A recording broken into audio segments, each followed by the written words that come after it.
Olá, meu querido, minha querida, você que me segue no meu canal, gratidão mais uma vez pela sua presença, por você assistir os meus vídeos, por compartilhar, por deixar o comentário, por deixar o seu like, tudo isso ajuda o crescimento do canal. Estamos aqui de volta para mais um torpedo. Hoje o torpedo 222. E nós vamos falar de um único versículo hoje do Evangelho de João, tá? Um único versículo, mas que tem um significado profundo para todos nós. Então, nós vamos para a nossa vinheta e já voltamos com o vídeo de hoje. Não saia daí.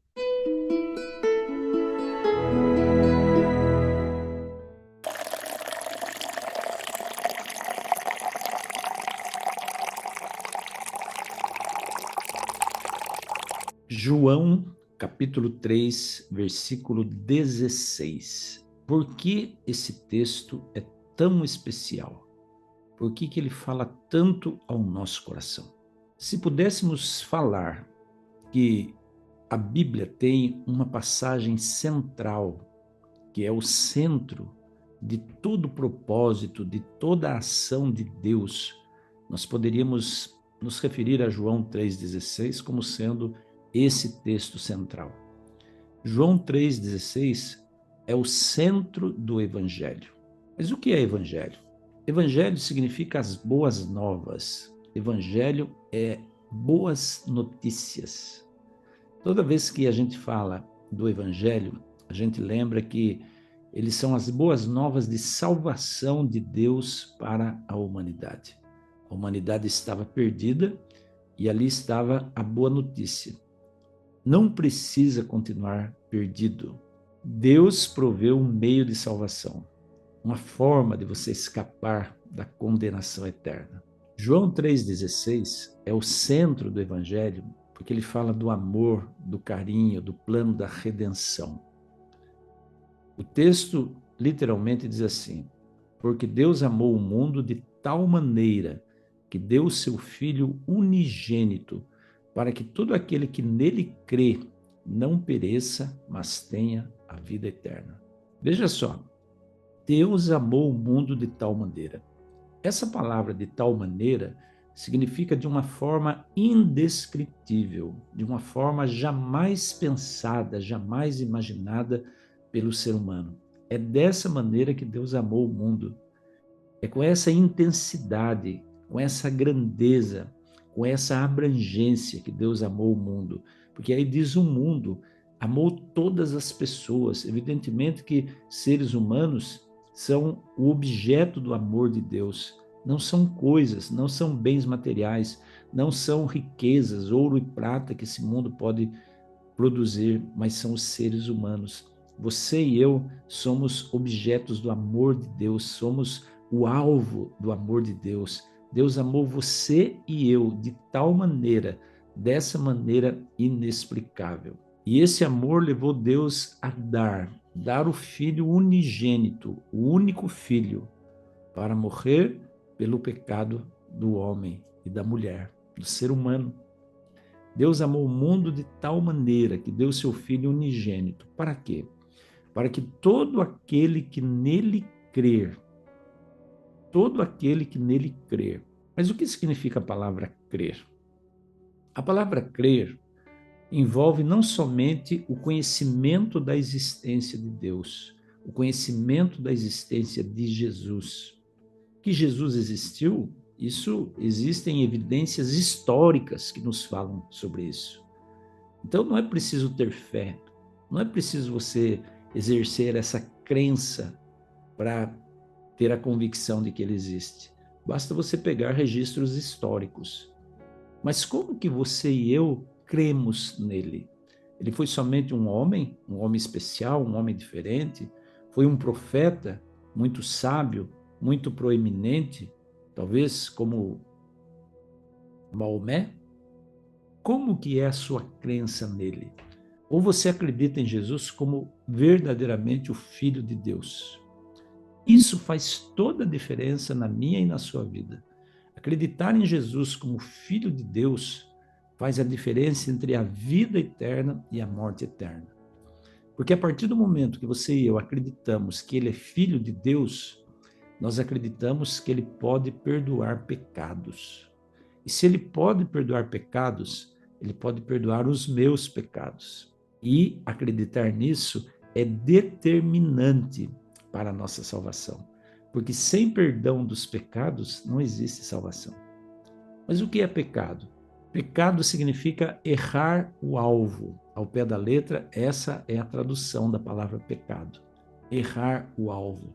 Toda vez que você estabelece um alvo para a sua vida e você erra esse alvo, ou seja, você não consegue atingir aquele padrão de vida, de espiritualidade, de comportamento que você idealizou e que você sabe que é a vontade de Deus para você, você pecou, você errou o alvo. E para isso existe perdão. Deus amou o mundo de tal maneira que deu seu Filho unigênito para que todo que nele crê não pereça. Se você crê em Jesus, você não perece. A palavra crença, como eu disse, não significa só acreditar que ele existe.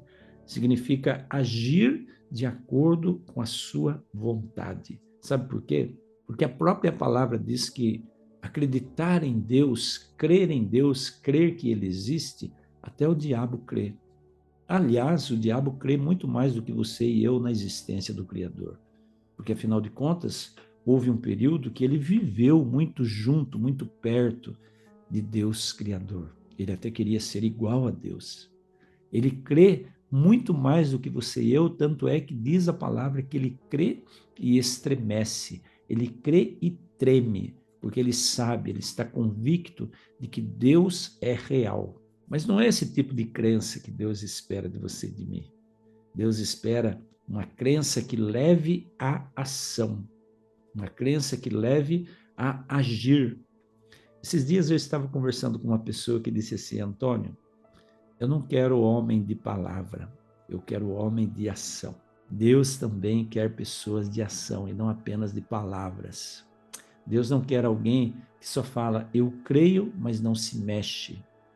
Eu creio, mas não age. Deus quer alguém que haja, alguém que faça.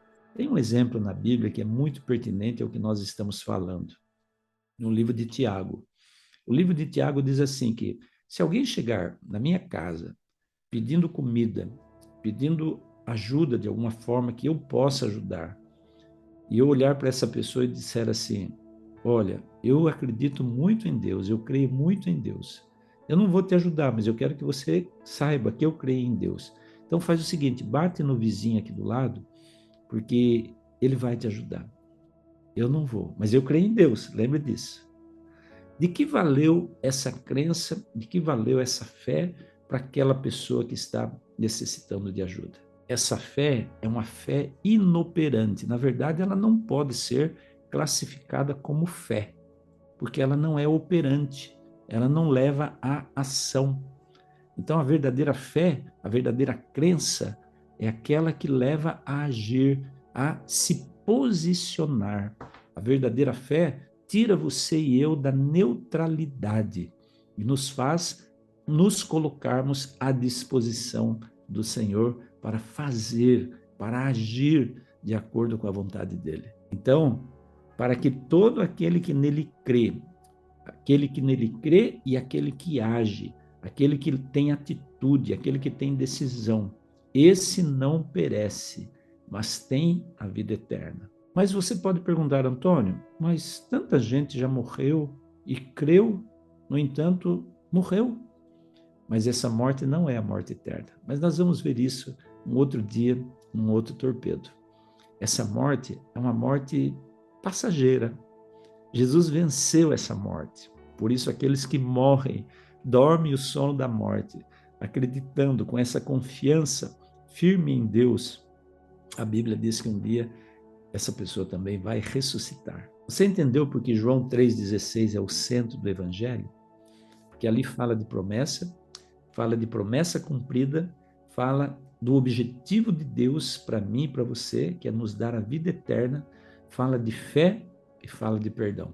Por isso, eu vou repetir João 3,16. Porque Deus amou o mundo de tal maneira que deu seu Filho unigênito, para que todo aquele que nele crê não pereça, mas tenha a vida eterna. Preste atenção nisso. Coloque nesse versículo o seu nome. Deus está falando com você, porque Deus amou o Antônio de tal maneira que deu seu filho unigênito pelo Antônio, para que se o Antônio crer nele, o Antônio não pereça, mas tenha a vida eterna.